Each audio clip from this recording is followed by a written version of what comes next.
Just while introducing me at her birthday dinner, she smirked and said, "Don't get any ideas. You're just temporary." Everyone chuckled awkwardly. I stood up, paid my share, and said, "Guess the temporary part just ended," and left. She called an hour later, crying. I never answered. Hey viewers, before we continue with the video, make sure to subscribe to the channel and hit the like button if you want more stories like this. Thanks! I should have realized something was off the first time I met her friends. 3 months in, Vanessa finally invited me to meet her inner circle. It was a cocktail bar in Tribeca, with bottle service, the kind of place where drinks cost more than my weekly grocery bill. I showed up in my best blazer, clean and sharp, straight off the rack from Nordstrom. Everyone else looked like they'd stepped out of a magazine. Connor, Brittany's husband, was the first to speak. "So Nathan, what do you do?" "Architecture," I said. Polite nods circled the table. "Which firm?" "Special." Connor leaned forward, fingers tapping his Rolex. I told him. Mid-sized, well-respected, doing solid work. "Oh," his smile didn't quite reach his eyes. "I thought you meant one of the big ones." The conversation moved on, but I felt like I'd failed some test I didn't even know I was taking. On the Uber ride home, Vanessa was quiet. "You were quiet tonight," she finally said. I felt like I was being interviewed for a job I didn't apply for. She shifted slightly. "What does that mean?" "Your friends spent the whole night trying to figure out if I was worth your time based on my resume. They're just protective. They've seen me date guys who what? Had the right credentials? That's not fair." I turned toward her. "Do you care about any of that?" "No, of course not." She took my hand. "I like you for you. Good, because that's all I've got to offer." She leaned in and kissed me. "That's all I want." But she was lying to me, to herself, to both of us. The signs were there. I just didn't want to see them. Month 4, my firm won a small but meaningful design award. It mattered in my field, and I was proud. Vanessa posted about it once on her Instagram story, brief and vague. She didn't tag me. When I asked why, she said, "I don't like mixing personal and professional online." Month 5, we ran into her ex-boyfriend Preston at a charity gala. He was exactly what you'd expect: finance background, Patek Philippe watch, stories about his place in the Hamptons. Vanessa lit up talking to him in a way I hadn't seen in weeks. On the drive home, she went quiet. "What?" I asked. "Nothing," she said, staring out the window. But something had changed. Month 6, my parents came to visit. I'd been wanting Vanessa to meet them properly. She agreed, but seemed uneasy the entire time. My dad talked about his years at the machine shop. My mom mentioned their small apartment in Queens. Vanessa smiled politely and checked her phone every few minutes. Later, she called them sweet, a tone that felt more like an insult. By month 7, she was bringing up Preston constantly. "Preston took me to this restaurant. Preston knows the owner of that gallery." I noticed. I'm not insecure, but I'm not blind either. Then came her birthday. 2 weeks before the dinner, Vanessa said she was planning something big. I assumed it would be intimate, close friends, maybe her parents another night. Then she sent me the guest list. 16 people. Most of them strangers to me. "Maria?" I said, looking at the reservation. "That's like $300 a person. It's my birthday. I only turned 28 once. I'm not saying don't celebrate. I'm saying maybe somewhere more reasonable. I'd love to take you somewhere special, just the two of us." God, you sound like my dad trying to lecture me about budgets. Nessa, everyone's paying for themselves anyway. You can afford one nice dinner, can't you? It's not about affording it. Then what is it about? I hesitated. It's about you wanting to just perform for people instead of just being. Her expression hardened. Not everyone is satisfied with just being Nathan. Some of us have standards. That stung. She knew it. She didn't apologize. The week before her birthday, I finished her gift. I'd spent weeks on Ita custom architectural drawing of the building where we first met. That gallery opening where we talked for 3 hours straight, where she told me I was the most interesting person she'd met in years. I showed it to my sister Sophie. "It's beautiful," she said, tracing the frame. "She better appreciate this." "She will." Sophie studied me for a moment. "Nate, can I ask you something?" "What? Are you happy?" "What kind of question is that?" "A real one. Because from the outside, it looks like you're trying really hard to make someone happy who doesn't try back. You don't know her like I do." "Maybe. Or maybe I see her more clearly because I'm not in love with her." I didn't have an answer for that. The night of the special dinner, I arrived at Maria in my best suit. The restaurant was stunning, floor-to-ceiling windows, ocean murals. The kind of place designed to impress. Vanessa's friends were already there, champagne flowing nonstop. She wore a designer dress I'd never seen before, clearly new, clearly expensive. She kissed my cheek, not my lips, and took my wrapped gift without really looking at it. "Oh, you can just put that on the gift table." There was an actual gift table. Designer bags, Tiffany boxes, Cartier ribbons. My simple wrap frame looked pathetic beside them. The seating arrangement said everything. A long table, Vanessa at the head, and me near the far end between Greg Madison's drunk husband and an empty chair. Vanessa was surrounded by Brittany, Connor, and people I didn't know. I'd been placed at the kids' table. The first hour was death by 1,000 cuts. Greg turned to me once. So, architect? That's cool? Like you design houses? Commercial buildings, mostly. We just finished a special. Yeah, cool. He was already looking away, back down the table. Madison's voice carried. Vanessa, remember when Preston took you to Cipriani for your birthday? That was so romantic. Vanessa laughed. Didn't correct her. Didn't mention me. God, I miss Preston, Brittany said. He was so fun. He was also a narcissist, Vanessa replied. But a rich narcissist. Everyone laughed. I felt my jaw tighten. Connor finally turned to me. So, Nathan, what do you drive? It was a trap. Everyone knew it. Honda Accord. Reliable. Greg clapped my shoulder. Can't go wrong with Honda. The condescension was unmistakable. I just got the new Porsche taken, Connor said. Electric. $180,000. Why would anyone say that? Because they could. Because I couldn't. Vanessa was on her fourth glass of champagne when Preston walked in. Preston, she practically shouted. She stood, hugged him too long. He made his way around the table, gave me a good to see you, man, without actually seeing me then.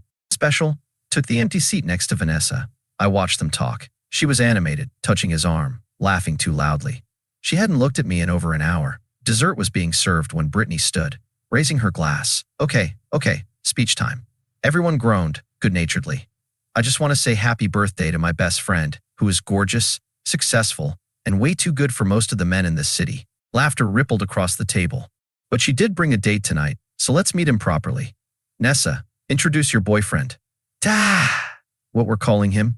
Vanessa stood, slightly unsteady, glass in hand. Okay, yes, everyone, this is Nathan. She gestured vaguely in my direction. A few people waved. Nathan as well, he's my boyfriend. She made air quotes. People laughed. I went very still, but seriously, Nate. She looked at me now, smirking. Don't get any ideas. You're just temporary. The table shifted, not silent but uneasy. Vanessa, Madison started. Special. What? I'm being honest. It's healthy, right? Communication. She glanced at Preston. I mean, come on. Look at him. He's sweet. He's fine, but he's not exactly. She gestured toward Preston, toward Connor. You know, he's not the endgame. Brittany tried to smooth it over. Oh my God, Nessa, you're terrible. He's like a palate cleanser. Vanessa kept going, building momentum. You know when you eat sorbet between courses? That's Nathan. He's the sorbet between the real meals. A few people laughed nervously. Ethan, the one gay friend in the group, looked horrified. Preston smirked. My face didn't move. What did you call a Brit? A bridge boyfriend. I thought was a joke. Well, it's true. He's a bridge from Preston to whoever's next. She laughed. God, that sounds mean, but it's not mean if it's true, right, Nate? She looked directly at me, expecting me to laugh along. Is that what you think I am? My voice was quiet. Oh, don't be sensitive. You knew what this was. No, Special really didn't. Come on, be honest. Did you really think we were going to get married? You're an architect who drives a Honda. She gestured to herself, to the table. It was fun, but let's be realistic. Dead silence.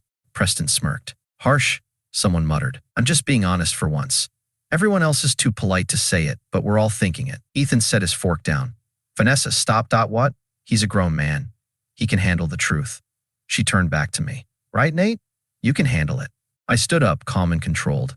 Every eye at the table followed me. I pulled out my wallet and counted exact cash my meal, my drinks. A generous tip hand placed it neatly in front of my plate. You're right about one thing, I said. What's that? I can handle the truth. Nate, sit down. You just called me a palate cleanser in front of 16 people. The scene's already been made. Her expression shifted nervous now. I was joking. God, can't you? Special. Take a joke? Were you joking when you said I'm not the endgame? Or when you said I'm temporary? Or when you wondered out loud if anyone at this table actually thought we'd get married? She had no answer. I looked around the table. Did that sound like a joke to any of you? Silence? Ethan gave a slight shake of his head. Preston was still smirking. Here's the thing, Vanessa. I kept my voice steady. You're absolutely right.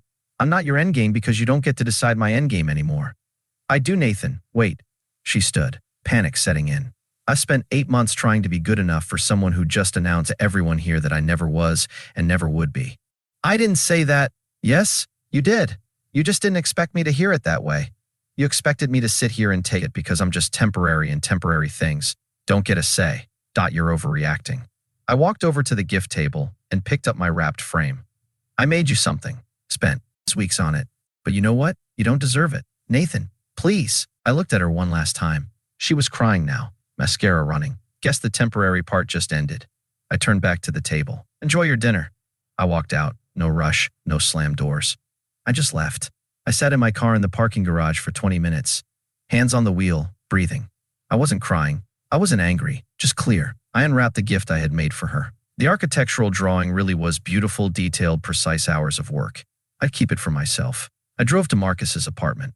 My best friend took one look at me and said, "What happened?" I told him everything, word for word. "Jesus Christ," he said when I finished. "Yeah, so what are you going to do?" "Nothing." "What's there to do?" She said what she thinks. I left. "It's done." Marcus leaned back on the couch. "She's probably going to call." "Are you going to answer?" "No." Not even to hear her out?" "Marcus." She called me a special palate cleanser in front of her ex-boyfriend. In front of people I've spent 8 months trying to impress for her sake. What is there to hear out? An apology. Then apology for what? For saying what she actually thinks? She did me a favor. She was honest for the first time in our relationship. "You're really done." "I'm really done." He studied me. "You okay?" I thought about it. You know what? Yeah, I actually am. I feel lighter. At 10:47 p.m., my phone started ringing. Vanessa. I let it go to voicemail. Marcus watched me. "You're really not going to answer?" "No." She called again at 10:52. Voicemail again. This time she left a message. "Nate? Hi, it's me." "Hi. I think maybe we should talk. I was drinking and I said some things that came out wrong. You know how I get when I drink. It was supposed to be funny. Everyone was laughing. I was just, I don't know, playing to the crowd. Can you call me back, please?" I deleted it before it finished. She called again at 11:47. "Nathan, special. Sorry." "Okay, I'm really sorry. I didn't mean you were temporary. I meant I don't know what I meant. I was drunk and stupid and trying to impress people who don't even matter." "You matter. You've always mattered. Please just call me back. Let me explain. I can fix this." Then the text started. "Are you awake? I know you're seeing these, Dak. Can we please talk? I'm sorry, call me." All delivered. None read. I turned my phone face down on Marcus's coffee table. "I'm going to sleep," I said. "Thanks for letting me crash. Stay as long as you need." I woke up Saturday morning having slept better than I had in months. 23 messages from Vanessa. 6 missed calls. I didn't read them. Didn't listen to the voicemails. Marcus made coffee. "What's the plan?" "Go to my place. Grab some things. Stay here a few more days, if that's cool." "Stay as long as you want." "But won't she show up there?" "Probably. I'll go when she's not around." By Sunday, Vanessa's messages had. "Stop. You're really going to ignore me over a joke? This is childish. We need to talk like adults." Then my sister called. "Did Vanessa just call you?" I asked. "Yeah. I told her to lose my number." "What did she say?" "That you're overreacting. That it was a misunderstanding." I told her exactly what I think of someone who calls my brother a palate cleanser at a public dinner. Sophie's voice was sharp. She actually tried to defend herself. Said she was drunk. Drunk words are sober thoughts. That's what I told her. She paused. "Are you okay?" "Really?" "Yeah, I really am. Good. Because you deserve someone who's proud to be with you, not someone who treats you like a dirty secret until she can upgrade." Over the next week, Vanessa tried everything. Apologetic texts, angry texts, emotional manipulation. She showed up at my apartment. I wasn't there. She called my office. The receptionist took a message. I didn't respond. She sent flowers to my office. I had them donated to the special. On day 6, an email came through. Subject, please read this. I read it twice. It said, everything I might have needed to hear 8 months earlier, an admission of her insecurity, her need for approval, how I'd made her feel like she could be different, but she'd been too afraid. You were never temporary to me. I was just too much of a coward to admit that you were exactly what I needed. I felt nothing. Marcus found me staring at my laptop. What did it say? Everything I needed to hear 8 months ago. Nothing I need now. I deleted it. The fallout for Vanessa came faster than I expected. Ethan stopped taking her calls. He'd been at the dinner, and it disgusted him. Madison grew distant. Her husband, Greg, had apparently told her the dinner was brutal and that he'd lost respect for Vanessa. Even Brittany, her best friend, said, that was really harsh, babe. Like, really harsh. Connor, Brittany's husband, ran into me at a work event 2 weeks later. Hey man, he said. Aside, just wanted to say what she did was messed up. Some of us saw that. I appreciated it more than I expected. Vanessa, desperate and alone, reached out to Preston. They met for drinks. He made a move. She didn't stop him. She woke up the next morning to an empty bed and a text. Fun catching up. Let's do it again sometime. She told me that much later. She said that's when it finally clicked. She'd made me feel exactly how Preston made her feel. Used. Temporary. Convenient. I didn't stay at Marcus's place forever. After 2 weeks, I went back to my apartment, back to my life. Work handed me a major project, a museum renovation. I threw myself into it. I started going to the gym regularly, something Vanessa had always discouraged. Too much time away from me, she used to say. I had dinner with my parents. They knew what happened. My dad put a hand on my shoulder. A man who knows his worth doesn't beg to be valued. I took the architectural drawing I'd made for Vanessa. It's rented not the building where we met, but my parents' first apartment building in America. A tribute to real love, real sacrifice, real value. I hung it in my living room. By month 2, I heard through mutual friends that Vanessa's job was struggling. One of her major clients, someone who had been at the birthday dinner, requested a different account manager. Her boss was questioning her professionalism. Her parents, after hearing about the dinner, cut her allowance. We didn't raise you to be cruel, her mother had apparently said. Vanessa had to move into a smaller apartment in a less trendy neighborhood. The story spread through her social circle. She became known as the woman who publicly humiliated her boyfriend. Men she tried to date had already heard about it. One even asked her on a first date, "Are you the sorbet girl?" She left in tears. By month 3, she texted me, "You have some things here. When can I drop them off?" It was the first message I'd responded to in "Leave them with the building manager at my address. Can I bring them to you?" "I'd like to talk." "No. Please. Just 5 minutes. There's nothing left to say. Leave my things with the manager." She showed up anyway. My building manager called me. "There's a Vanessa Chun here with a box. I told her to leave it with you. She's asking if I can buzz you. Says she just needs 5 minutes. Tell her no. If she doesn't leave, call building security." She waited in the lobby for 30 minutes. I never went down. I watched from my window as she finally left, carrying the box back to her car, crying. I felt nothing. A few months after the dinner, my museum renovation project was featured in a public exhibit. My firm was proud. Local architecture magazines covered it. Was a big deal. The opening was packed. My colleagues, my parents, Sophie and her husband James, people in the industry I respected. I stood near one of my renderings, speaking to a journalist about the design. Saw her, Vanessa. She stood near the entrance, scanning the room. When she spotted me, she froze. I turned back to the journalist and finished my thought. She waited. Eventually, she approached. "Hi," she said. I turned. No emotion on my face. "Vanessa Dia saw the exhibit was happening. Your work is beautiful. Thank you." An awkward pause. "How have you been?" "Good. Busy. I can see that. This is amazing, Nathan, really. You should be so proud. I am. I've been thinking about you. Okay." She looked frustrated.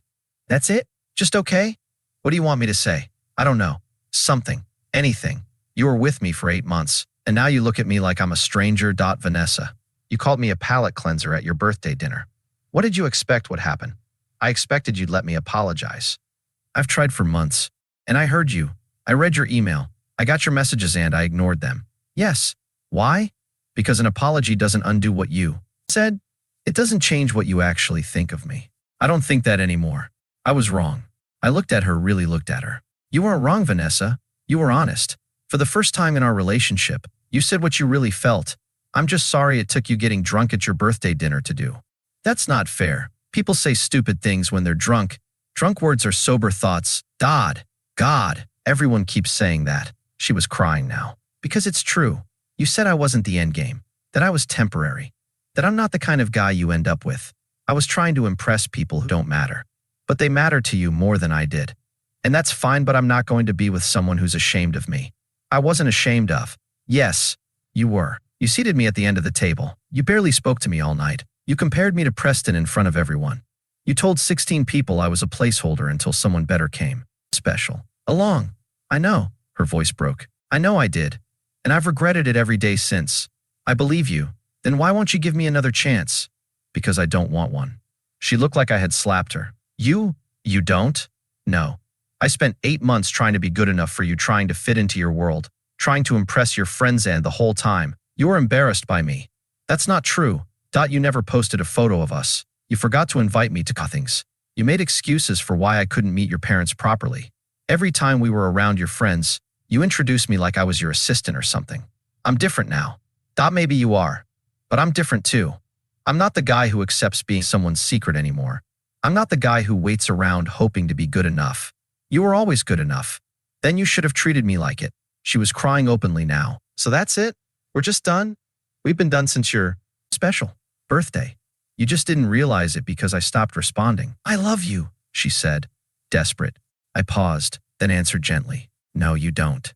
You love the idea of being loved, but you don't love me. If you did, you wouldn't have said those things. You wouldn't have treated me like I was beneath you. I never said you were beneath me. Vanessa, you called me sorbet between real meals. What else would you call that? She had no answer. I hope you find what you're looking for. I really do. But it's not me.